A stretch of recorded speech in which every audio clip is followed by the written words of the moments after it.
2024년 6월 2일 일요일 돈다방 미쓰리 시작하겠습니다. 자, 오늘 돈다방 미쓰리는 6월 3일부터 6월 7일까지 6월의 첫 번째 주 우리가 체크해야 될 것들, 증시 일정 이슈들을 좀 점검해 보는 시간인데요. 제가 국내 증시, 뉴욕 증시 두 파트로 나눠서 방송 준비를 쭉 하는 중에 가장 많이 들었던 생각은 뭐냐 하면 국내 증시를 예상하는 전문가들은 다른 세상에 살고 있나? 이런 생각이 문득 들었습니다. 왜 제가 그런 생각을 했는지 지금부터 이제 하나씩 풀어 나가 볼 텐데요. 자, 우선 국내 증시 먼저 보도록 하겠습니다. 5월 31일 금요일, 그러니까 5월의 마지막 날, 코스피는 종가 2636포인트로 마무리를 했습니다. 제가 어제 방송에서도 말씀을 드렸듯이 지난주 금요일, 그러니까 5월의 마지막 날 주식시장의 변동성이 꽤 컸었어요. 고점이 2664포인트였었고요. 시장이 후장으로 넘어가면서 상승폭을 모두 반납했고, 오후 동시호가 때는 무려 두 자릿수 이상의 하락세를 예상했다가 겨우 종가는 5월 31일 저가인 2635포인트에서 1포인트 더 높은 코스피 수치를 만들고 끝났습니다. 그래서 제가 최근 들어서 여러분들께 자주 드리는 멘트 중에 하나가 주식시장이 되게 지질이다. 거기다가 뉴욕 증시도 지질이 되어가고 있다. 이런 이야기를 해드리고 있는데, 지금 주식시장 전반적인 이 질 자체가 유동성 장세도 아니고, 그리고 뭔가 터져나와야 될 악재가 터지지 않은 상태에서 오로지 뉴욕 증시, 대선을 앞둔 뉴욕 증시만 바라보고 있는, 그리고 언제 인하가 될지 모르는, 작년 연말부터 그렇게 꿈꿔왔던 금리 인하 하나만 지금 유일하게 붙들고 늘어지는 상태다 보니까 시장 자체가 그렇게 좋은 장은 아니거든요. 자, 그런데 지난주, 그러니까 일주일 전에 NH투자증권이 예상했던 5월의 마지막 주 코스피 예상 밴드는 2670포인트에서 2800포인트였었습니다. 2800포인트 어린 반푼어치도 없었죠. 그러자 NH투자증권은 6월 3일부터 6월 7일까지 코스피 예상 밴드를 하향 조정합니다. 거의 100포인트씩 내려잡았거든요. 코스피 예상 밴드 2580포인트에서 2700포인트. 그러니까 일주일 전만 하더라도 2800포인트 갈 수 있지. 이랬던 증권사들이 2700포인트로 눈높이를 낮춰놨고요. 제가 지난주까지 자주 언급해드렸던 부분이 뭐였냐면 인간 지표에 대한 이야기를 해드렸고, 증권사들은 올 하반기에 3000포인트, 3100포인트를 노래 부르고 있더라. 정신당한 소리하고 앉아있다. 이런 이야기를 해드렸습니다. 그렇게 증권사들은 2800포인트에 대해서 기대감도 있었고 가능할 것 같았다는 느낌적인 느낌을 갖고 있었습니다만, 실질적으로 5월의 마지막 주 2700포인트 반납했고요. 그리고 진짜 2600포인트도 불안했던 모습을 보면서 눈높이를 낮추기 시작한 거죠. 그럼에도 불구하고 증권사들은 다가오는 한 주 동안 2700포인트 회복 가능하다라고 보고 있습니다. 지난주 금요일 종가가 2636포인트니까 이제 지금 당장 우리가 해야 될 일, 우리가 목표로 하는 부분은 바로 코스피 2700포인트 회복인 거겠죠. 제가 지난주에도 이런 얘기 해드렸죠. 2700포인트 목표, 그러니까 회복이 목표일 것이다. 마찬가지로 2700포인트 회복 가능하다라고 보고 있고요. 1분기 실적 시즌의 상승분에 대한 조정인 만큼 앞으로 조정폭이 커지기보다는 상승세로 방향을 틀 가능성이 높다라고 합니다. 1분기 실적 시즌의 상승분에 대한 조정이었다. 여러분, 최근 들어서 5월달 들어와서 코스피 시장이 주식시장이, 그러니까 우리나라 주식시장이 상승하지 못했던 부분, 전문가들은 2800을 노래 불렀고 2820포인트를 외쳤지만 오히려 2,500까지 눈앞에 와 있을 정도로 조정을 받았던 이유가 단순히 1분기 실적 시즌의 상승분에 대한 조정이라고 생각하십니까? 저는 전혀 뭐라 그럴까요? 왜 자다가 봉창 두들기는 소리를 증권사들이 하고 있지라는 생각밖에 들고 있지 않습니다. 자, 상승 요인으로는요. 미국의 빅테크 기업의 낙관적인 실적 전망, 그리고 한국의 수출 호조 기대입니다. 그리고 6월달 FOMC 회의를 앞두고 블랙아웃 기간도 증시에 긍정적이라고 평가를 하고 있습니다. 그리고 하락 요인으로는요. 미국 연준 통화 정책에 대한 불확실성, 그리고 방향성이 일관되지 않는 미국의 경제 지표. 두 가지가 어찌 보면은 지금 주식시장을 불안하게 만드는 요소이긴 한데요. 국내 증권사 애널리스트들이 어떤 얘기를 하냐면 미국 연준 통화 정책의 불확실성이자 방향성이 일관되지 않은 미국의 경제 지표, 즉 하락 요인으로 뽑았던 이 두 가지 요인에 대해서 인플레이션과 디플레이션 가능성이 동시에 제기된 상태인데 실제로는 상반된 시나리오다. 그런데 이 상반된 주장이 변동성을 키우는 상황은 길게 이어지지는 않을 것이다. 라고 전망을 하면서 차익 실현 매물이 소화된 다음에 다시 상승할 수 있다라고 얘기합니다.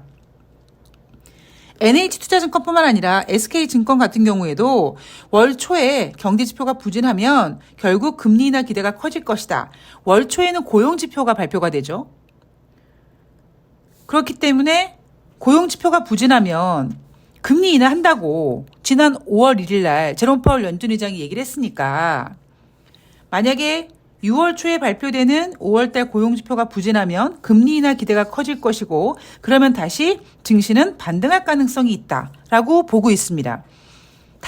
단기적으로 보수적 접근을 주문했고요. 금리 하락 반전의 기대에는 약간 불안한 점이 있다라고 얘기합니다. 그 얘기는 지난주에 이슈였던 미국의 국채금리 발행에 대해서 입찰률이 좀 부진했다. 그래서 국채금리가 상승했고 국채금리 상승이 달러의 상승을 자극했고 그러다 보니까 국내 증시는 외국인들이 매도했고 그래서 국내 증시가 힘이 약했다.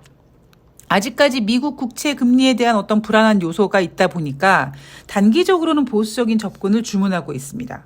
자, 근데 제가 하고 싶은 얘기 뭐냐면 저는 작년 연말부터 여러분 2024년도 이슈는요. 스태그플레이션입니다. 라고 얘기했잖아요. 그리고 1월 달부터 3월 달까지 인플레이션은 분명히 상승했고 1분기 미국의 GDP 경제 성장률은 예상치보다 부진했고 지난주에 발표됐던 수정치 같은 경우에는 속보치보다도 더 둔화된 모습이 보여졌습니다. 그러니까 경기는 둔화되는데 인플레이션은 다시 상승하는 전형적인 스태그플레이션이 2024년도 1분기에 나타났단 말이에요. 그런데 그런 지표들을 보면서 여전히 전문가들은 투자자들에게 희망 고문을 하기 시작했죠. 어떻게? 앞으로 스태그플레이션이 될 수 있다는 식으로. 근데 더 환장하는 건 뭐냐면 국내 애널리스트들이 지금 무슨 짓을 하냐면 스태그플레이션이라는 단어를 쓰지 않고요. 인플레이션과 디플레이션 가능성이 동시에 제기됐다. 인플레이션과 디플레이션이 합쳐지면 스태그플레이션 아닙니까?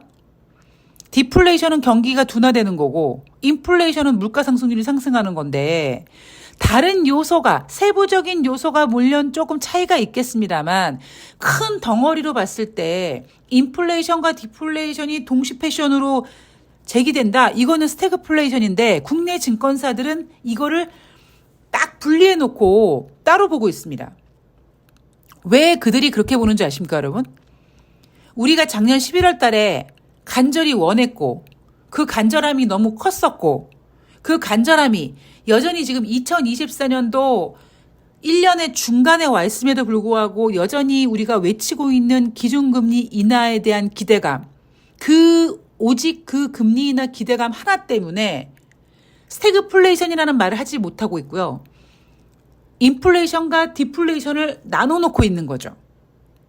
즉, 더 쉽게 말하면 지금 여러분 주식시장에서 유일하게 긍정적인 이슈로 남아있는 거는 금리 인하 기대감입니다.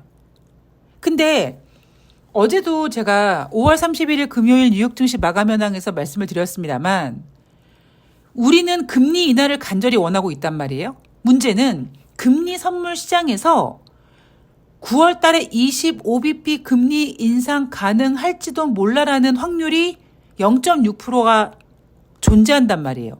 물론 0.6%의 어떤 퍼센테이지는 상당히 작은 거지만 우리는 작년 11월 달부터 계속 금리 인하 하고 있는데 6월 달에 FOMC 회의가 버젓이 준비되어 있음에도 불구하고 6월 달 금리 인하 꿈도 꾸지 않고 있고 9월 달에 금리 인하 가능성 25bp 금리 인하 가능성 50% 못 넘고 있고요.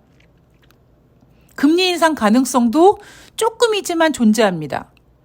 즉 지금 증시를 떠받드는 유일한 긍정적 이슈는 금리 인하 기대감이에요. 제가 며칠 전 방송에서 2019년도와 2024년도의 환경적 차이를 제가 설명해 드린 적이 있습니다.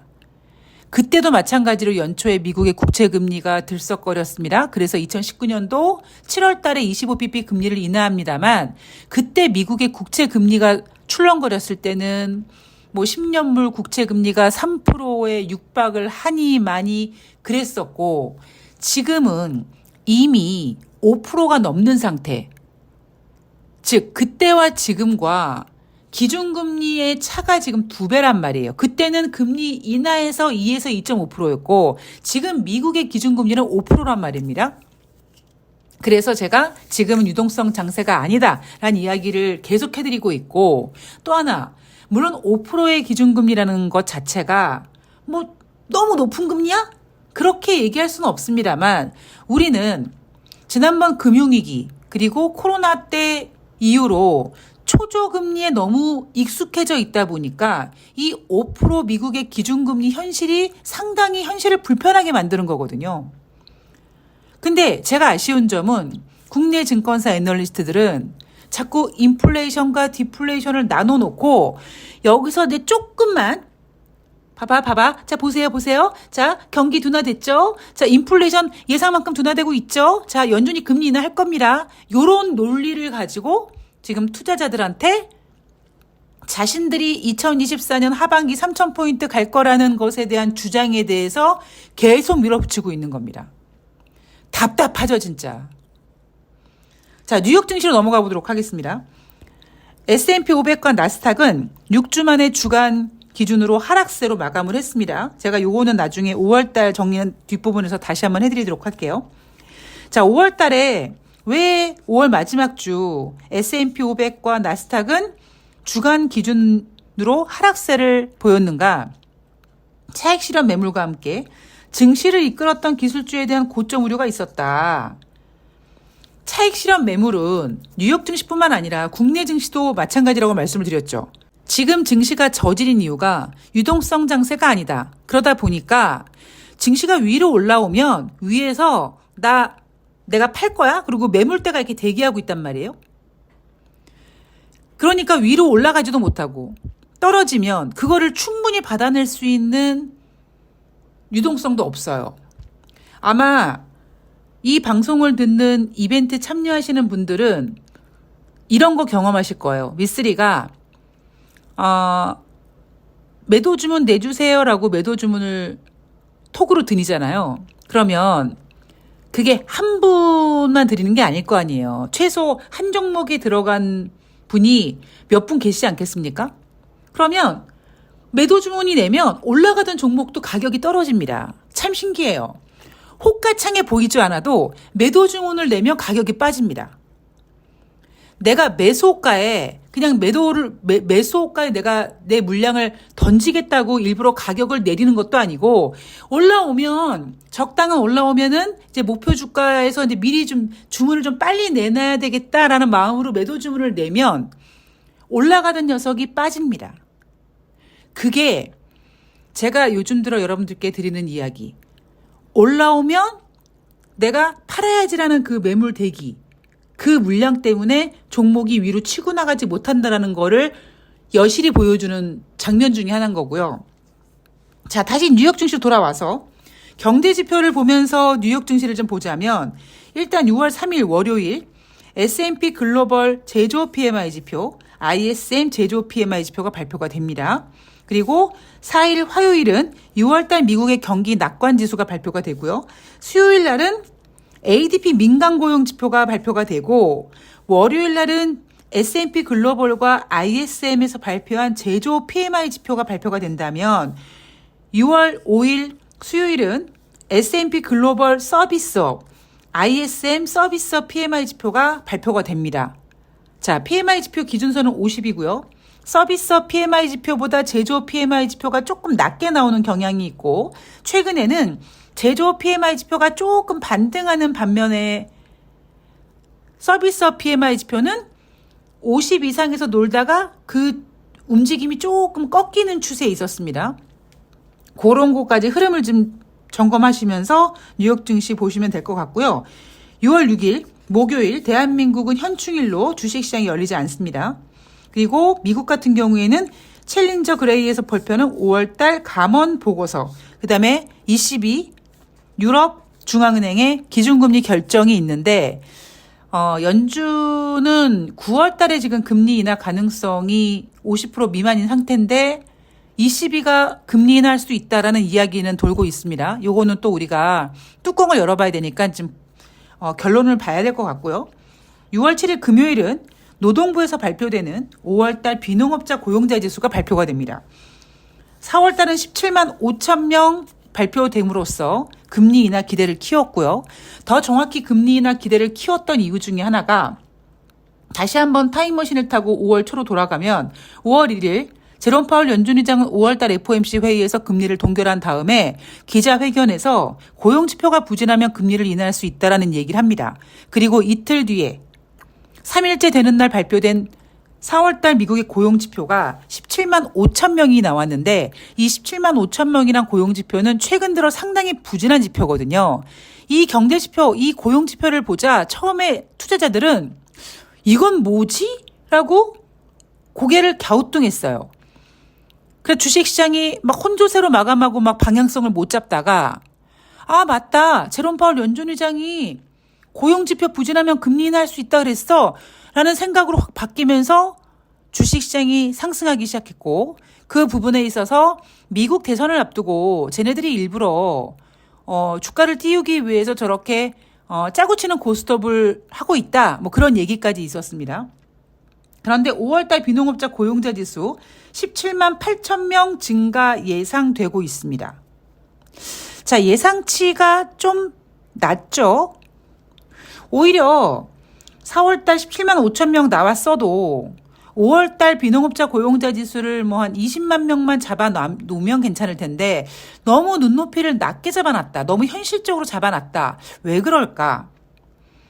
저는 조심스럽게 예상을 한다면 이렇게 17만 8천 명 예상치를 만들어 놓고 17만 8천 명보다 잘 나오면 미국 경제 나쁘지 않아 라는 쪽으로 분위기를 띄우기 위해서 그런 게 아닐까라는 생각이 듭니다. 왜냐하면 지금 인플레이션보다 더 우려되는 게 뭐냐면 미국의 경기 둔화거든요. 근데 인플레이션도 사실 우려되긴 합니다만 인플레이션은요. 금리 인상한다? 이렇게 분위기를 띄우면 되는 건데 경기 둔화는 이거 잡기 쉽지가 않거든요. 손대야 될 부분이 굉장히 많습니다. 경기가 둔화된다고 했을 때 경기 둔화를 막기 위해서 금리 인하하면 돼 라는 단순한 논리가 있습니다만 이미 금리 인하라는 것은 작년 연말부터 증시에 너무 반영이 되다 보니까 실질적으로 25bp 고작 금리 인하 한 번 한다고 증시가 바뀌지 않거든요. 그러니까 증시가 막 반응하진 않을 겁니다. 근데 그만큼 지금 미국은 대선을 앞두고 미국 경기가 둔화되는 것에 대해서 더 걱정하고 있는 게 아닌가. 그래서 오히려 비농업자 고용자 지수를 17만 8천 명으로 크게 낮춰놓은 상태에서 17만 8천 명 정도가 나오면 예상치에 부합했다. 미국 고용 완만하게 식어가고 있다. 혹은 17만 8천 명보다 잘 나오면 거봐 미국 경제 괜찮네. 뭐 요렇게 미국 경제가 나쁘지 않다라는 걸 포장하기 위해서 눈높이를 낮춘 게 아닌가라는 생각이 들고요. 이거는 한번 6월 7일 금요일 가서 보도록 하겠습니다. 자, 마지막으로 5월달 정리를 좀 하자면은요. 뉴욕 증시는 5월 한 달 동안 큰 폭의 상승세를 보였다고 하죠. 나스닥이 6.8%, S&P 500이 4.8%, 다우지수가 2.3% 올랐고요. 엔비디아가 27% 상승했습니다. 반면에 한국 증시는 맥을 못 쳤죠. 삼성전자 죽쓰고 있고요. 근데 전문가들이 기자들의 입을 통해서 어떻게 얘기하냐면 역시 증시 격언 귀신 같네. 셀린 메이 들어맞았다. 라고 얘기합니다. 5월에는 주식을 팔아야 된다라는 격언이 있는데, 야, 역시 귀신같이 이번 5월 달은 그 증시 격언이 맞았네라고 얘기하면서 뉴욕 증시는 고공행진을 하는데 우리나라가 오히려 따라가지 못하고 이렇게 처져 있고 망가지고 있는 것 같다가, 야, 5월 달 셀린 메이야. 뭐 격언 맞았네야. 이따위 식으로 주식시장을 포장지를 하고 있다라는 겁니다. 제가 여러분 우리나라 주식시장 지질이에요란 얘기를 계속하고 있고요. 미국은 대선도 있지만 어떤 분께서 댓글에다가 이제 대선이 있으니까 증시를 띄우지 않겠느냐라는 그 댓글을 올려주셨는데요. 물론 당연히 그들의 목표는 그렇겠죠. 근데 여러분들도 아시다시피 인생은요. 인간은 자기가 원하는 대로 되지 않습니다. 그들이 원하는 바는 뭐 대충 이렇게 조정받고 대선 때까지 쭉 증시가 고공행진하기를 원할지 모르겠습니다만 현실은 그렇지 않다라는 점. 그중에 가장 큰 이유 중에 하나가 뭐냐면 지금 미국이 갖고 있는 미국 증시에서 기대하고 있는 유일한 이슈가 금리 인하거든요. 그 금리 인하 기대감 작년 연말부터 이미 증시를 충분히 이끌었고 앞으로는 금리 인하가 더 강력하게 혹 자주 한다면 모를까 이미 그것조차도 올 연초에 올해 6번이니 7번 금리 인하할 수 있다는 가능성이 제시되면서 다 반영이 된 겁니다. 오히려 하반기에 25bp가 아니라 더 금리 인하를 더 많이 해야 될 것 같아. 그렇게 인위적으로는 못하겠지만 그렇게 할 수밖에 없는 일이 터지지 않는 한 25bp 금리 인하보다 더 강력한 금리 인하는 생기기 어렵겠죠. 즉 저의 결론은 미국은 금리 상승의 계획을 세우고 있지만 그들 뜻대로 가기는 어렵지 않겠는가라는 것이 제가 생각하고 있는 겁니다. 사람은 자기가 원하는 대로 되지 않거든요. 그리고 지금 주식시장 분위기 그렇게 흘러가지 못할 겁니다. 지금 유일하게 증시를 이끌고 있는 금리 인하 기대감이라는 재료가 이미 주식시장에서 너무나 많이 반영이 돼서 다 먹고 소화시키고 이제 똥쌀 지경이거든요. 그래서 제가 하반기 주식시장도 만만하지 않다. 증권사들 3,000포인트 노래 불렀을 때 제가 여전히 미쓰리는 하방을 열어놨습니다. 라는 이야기 해드리고 있고 지난주 같은 경우에는 2,600포인트 왔다 갔다 했을 때 제가 여러분 2,500도 볼 수 있어요. 라고 말씀을 드렸죠. 2,500포인트 물론 뭐 뉴욕 증시가 금요일 날 혼조세로 마감했기 때문에 반등해서 또 2,700포인트 도전을 할지 모르겠습니다만 2,500포인트 충분히 우리는 경험하게 될 겁니다. 자, 항상 증시 조심하시고요. 전문가들이 여러분들을 꼬시는 그 유혹의 손길에 넘어가지 않으셨으면 좋겠습니다. 자, 저는 오늘 방송은 여기서 마치고요. 다음 방송은 내일 방송 쉬고 6월 4일 화요일 날 6월 3일 월요일 뉴욕 증시 갖고 찾아뵙도록 하겠습니다. 좋아요 좀 눌러주시고요. 화이팅 좀 외쳐주시기 바랍니다. 고맙습니다.